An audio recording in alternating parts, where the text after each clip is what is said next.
গ্যাসের অটো চুলা নষ্ট হয়ে গেলে মিস্ত্রিদেরকে আনলে এভাবে কিছু ভিডিও করে রাখতে হয়, কারণ তারা কি কাজ করে সেটা ফলো করা উচিত।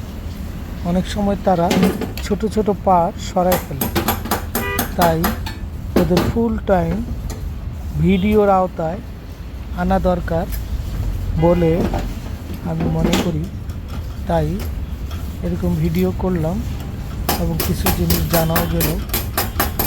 ওরা যখন কোনো কাজ করে তখন পুঙ্খানুপুঙ্খানু বসে থাকতে হয় ওদের কাছে, কারণ অনেক কাজে গাফিলতি দেয়, কিছু পার্ট সরাই ফেলতে পারে।